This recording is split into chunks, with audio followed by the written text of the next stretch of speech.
Ser podcast.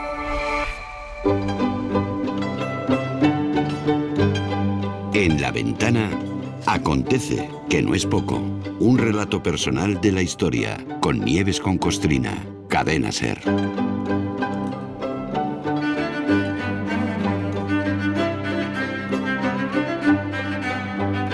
Hola Nieves, buenas tardes. Hola, buenas tardes, Carlos. En la historia, como casi todo en la vida, hay momentos donde lo que ayer era oleaje se convierte en tsunami, ante lo cual obviamente es imposible resistirse. Otra cosa es cómo se surfea esa ola gigante. Y es verdad que desde ayer por la mañana la muerte del Papa Francisco lo inunda prácticamente todo, no todo, pero prácticamente.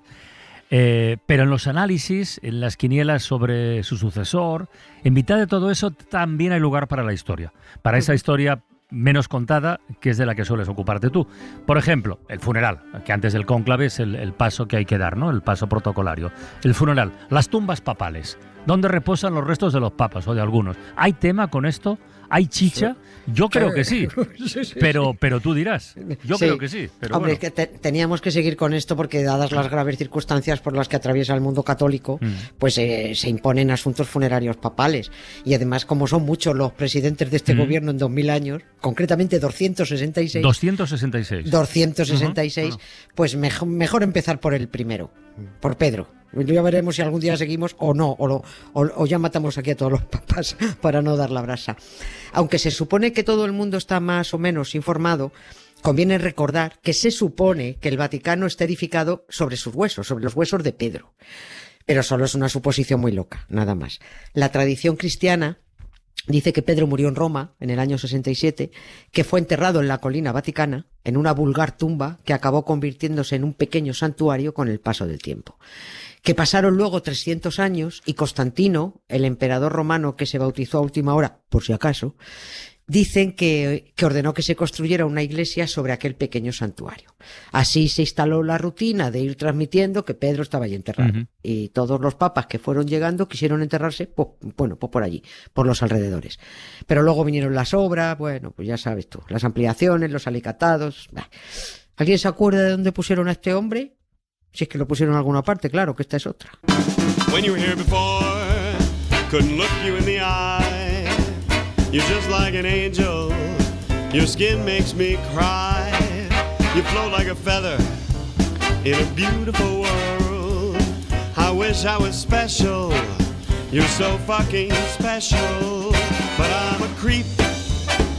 I'm a weirdo. What the hell am I doing here?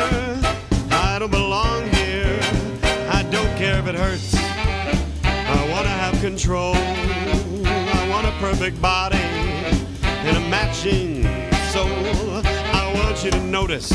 A ver, has dicho que si lo pusieron en alguna parte. ¿Eso significa que tampoco existen pruebas de que lo enterraran donde dicen?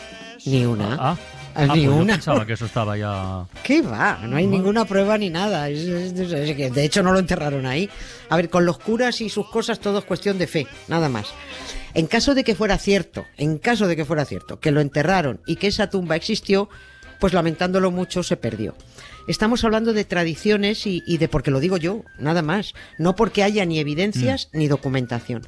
Así que lo que vamos a contar solo sirve para quien se lo quiera creer. Yo ni una palabra, por supuesto. Ni que lo enterraron, ni que lo tenían localizado, ni que 300 años después Constantino hizo tal o cual. Nada de esto. Esta suposición fue cristalizando durante 2000 años a base del boca a boca. Tampoco les preocupaba mucho que este señor estuviera o no estuviera. Como el emporio financiero ya estaba asentado, no hacía falta demostrar nada. Si había o no tumba, eso daba igual. Si estaba o no estaba Pedro, daba lo mismo. Quedó como costumbre decir que Pedro estaba ahí mismo, debajo del altar de San Pedro del Vaticano, el que está debajo de ese maravilloso baldaquino que hizo Bernini, y que a su vez está debajo de la cúpula de Miguel Ángel, porque este hombre servía para todo. Te pintaba una capilla, te esculpía un David o te hacía una cúpula. Era un manitas. Bueno, pues justo ahí, debajo del altar, manitas Miguel Ángel, no Pedro. Ya, lo he entendido. Sí. Por si acaso. Bueno, pues justo ahí, debajo del altar, había una necrópolis, que esto era cierto, la necrópolis está documentada, donde había sido enterrado Pedro. Y esto ya sí que no cuela. Desde el siglo XIX, numerosos historiadores y estudiosos venían cuestionando no solo que el señor Pedro hubiera sido ejecutado y enterrado en Roma, sino que que siquiera hubiera pisado Roma. Es que, claro, es que esto, aquí nos acordamos todo de Quo Vadis, que esas son las referencias que tenemos, unos textos sagrados que vete tú a saber quién y unas películas. Bueno, que es lo mismo que pasa con nuestro Santi, que se inventaron hasta la teletransportación de una estatua con un pilar para justificar que Santiago estuvo en España, pero no estuvo. ¿Y entonces qué evidencias tenían en Roma para justificar la presencia o la supuesta presencia de Pedro? ¿Algo Bueno, habría? ¿Alguna prueba? Yo qué sé, alguna investigación, algo. Intentaron buscar pruebas arqueológicas. En 1939, año de infausto recuerdo para nosotros, se les murió el presidente vaticano Pío XI. Y al meter pico y pala para hacerle sitio en las grutas vaticanas, un golpe de pico dejó al descubierto un mosaico romano. Y dijo el sucesor de Pío XI, que para ponerlo fácil se hizo llamar Pío XII, Sí, para no pensar. Este es uno de los papas más fulleros y canallas que se recuerdan también. Bueno, pues Pío XII dijo, seguid excavando, a ver si hay suerte y nos sale el gordo. Y como el que busca encuentra, efectivamente, tras el mosaico aparecieron tumbas de la gran necrópolis que se sabía que estaba ahí, porque eso sí se sabe. Era un cementerio importantísimo que dejó al descubierto enterramientos de grandes familias romanas, como los Flavios, los Valerios. Pero qué extraña coincidencia, que entre los cayetanos romanos, entre la gente de alto standing, enterraran a tal Pedro, que se supone había sido ejecutado y era un pobretón. Es más, muchos expertos decían que esa necrópolis no empezaron a utilizarla los romanos cristianos hasta después del año 160. Así que difícilmente pudieron enterrar ahí al tal Pedro 100 años antes. Pero bueno, esto son fruslerías insustanciales para un papa, esto no tiene importancia. Lo importante es que apareció en aquellas excavaciones un muro pintado de rojo y un nicho. Y en ese nicho unos huesos de alguien. Y pensaron algunos, pues va a ser este.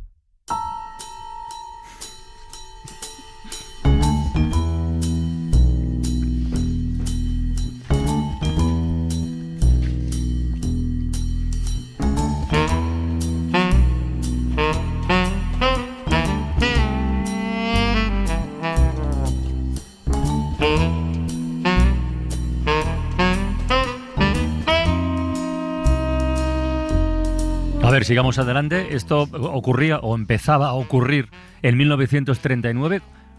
¿Cuándo confirmaron que efectivamente, en fin, según esa versión, eran los restos de Pedro? ¿Cuánto tiempo tardaron? 10 años. 10 años. Sí. En 1949, 10 años después de haber dado el primer golpe de pico a esa necrópolis bajo el Vaticano, Pío XII dio al mundo católico un mensaje por radio. Esa radio que no inventó Marconi. Hemos encontrado la tumba de Pedro, dijo con estas palabras así. Hemos encontrado la tumba de Pedro. ¿Cómo sabían que era suya? Nos preguntábamos algunos. Bueno, yo no, porque no estaba.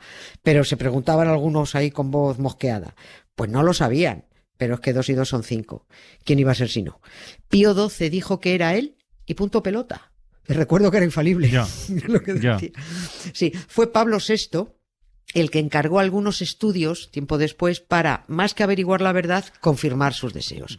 Entre el equipo de estudiosos de aquellos huesos, todos muy partidarios de querer encontrar a Pedro, estaba la gran Margherita Guarducci, que era una grandérrima epigrafista italiana, a la que preguntaron qué porcentaje...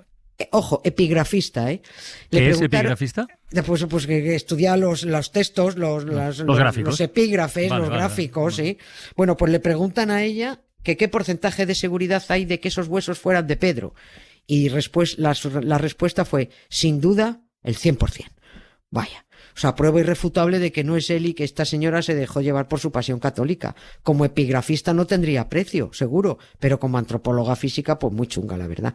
Fíjate que ni siquiera hoy los genetistas te dan el 100% de seguridad, siempre te hablan del 99,9%. Y ella, en 1978, dice que al 100% los huesos eran de Pedro. ¿Qué datos dieron para afirmar que era él? Pues que pertenecían a un varón, que murió mayor y que era robusto. Ya está. Y lo adornaron más. Dijeron que en esos huesos había más presencia de sal en los huesos de lo normal. Seguramente del Mar Muerto, dijeron. Seguramente. Está claro que es él porque era pescador y justo pescaba en el Mar Muerto. A lo que otros científicos contestaron, vale, ese es Pedro o unos tropecientos mil más que se le pueden parecer. Y ahí quedó la cosa, porque la discusión es absolutamente estéril. Los que tengan fe, que se lo crean, y los que quieran pruebas, pues se siente, pero no las hay. De todas formas, la tumba de Pedro no es dogma, con lo cual, si ya son absolutamente increíbles los dogmas, si encima te dicen que no hace falta creérselo, pues ya ni te cuento. Oye, ¿y cuántos papas hay enterrados en la Basílica de San Pedro? Muchos. Y además no los dejan quietos porque como son muy rentables para el turismo, no hacen más que moverlos para un lado y para otro. Cuando un papa casca, lo suelen enterrar en la Gruta Vaticana. Y a veces, dependiendo de quién se trate y en qué condiciones esté, pasado un tiempo se le traslada a una capilla a la planta de arriba, a la Basílica de San Pedro, para que lo vean los turistas. Cuando los embalsamamientos les quedan muy bien, como fue el caso de Juan XXIII, los ponen en una urna de cristal para que la gente los vea. Que lo miras, que lo he visto y parece de látex, ¿no? Tiene un aspecto de muñeco, da mucho repelús. Nada más entrar a la basílica, además lo digo para que la gente se iba que se fije, nada más entrar a la basílica hay una gran placa de mármol donde están grabados todos los nombres de todos los papas, todos. No sé si ya habrán grabado el de Francisco o estarán en ello. Todos inscritos en perfecto orden de muerte, bajo una leyenda que dice: sumos pontífices sepultados en esta basílica, que es mentira cochina, porque la mitad de los que dicen que están allí sepultados no lo están. Unos, por no decir muchos, están más perdidos que Adán el día de la madre. Otros están repartidos por otros lugares de Roma, por los templos de San Juan de Letrán, de Santa María Maggiore, que es donde van a enterrar al señor Jorge Bergoglio. Allí hay en Santa María la Maggiore hay 7 papas. Y luego hay otros papas, 2 en concreto, que no están en ninguna basílica vaticana porque el Vaticano no los quiere. Esos papas, a los que el propio Vaticano repudia, eran a los que llamaban en su momento los Catalani. Son los 2 Borgia, más conocidos en Roma por sus nombres artísticos: Calixto III y el gran Alejandro VI. Que Catalani Valenciani, ¿no? Deben que decir. Oye, pero los llamaban los Catalani, claro, la corona. ¿Y por qué repudiaron a los 2 Borgia? Porque el Vaticano es un nido de víboras. O sea, bien es cierto que difícilmente los Borgia podían ser enterrados en la Basílica de San Pedro si la basílica no existía cuando ellos se murieron. Pero también los podrían haber trasladado después, como hicieron con otros muchos.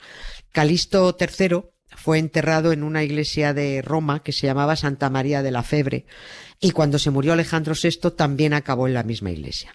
Pero luego llegaron otros papas que se pusieron a construir como locos hasta que les salió San Pedro del Vaticano, y como la iglesia donde estaban los 2 valencianos les estorbaba para levantar la basílica, pues dijeron: esta iglesia fuera, y los 2 papas de dentro a tomar vientos, que se los lleven a otro sitio.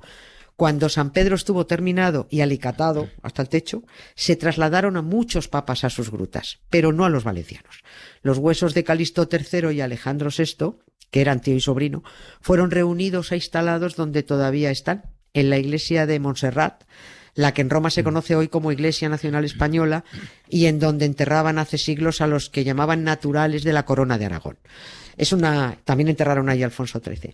Es una vulgar iglesia, no como las 4 basílicas patriarcales que están repartidas por Roma, extramuros del Vaticano, pero que pertenecen al Vaticano. Una de ellas, la de Santa María Maggiore. Por eso los papas se reparten por ellas, menos los Borgia, los repudiados valencianos.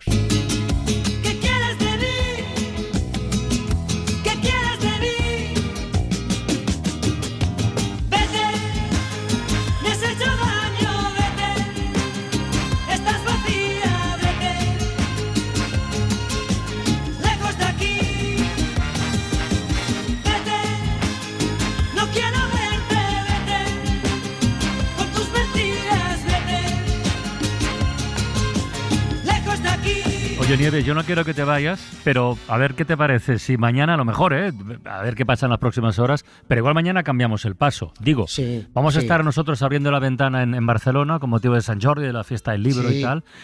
Pues igual podemos buscar algo así de historia relacionada con, yo qué sé, con libros, con imprenta, yo qué sé, con lo que sea. Bueno, ya lo vemos mañana. Los libros son más importantes que un papa. Ya lo vemos mañana. Venga, cuídate, un beso. Un beso. Adiós. Chao, gracias, adiós. Gracias, Carla. Chao.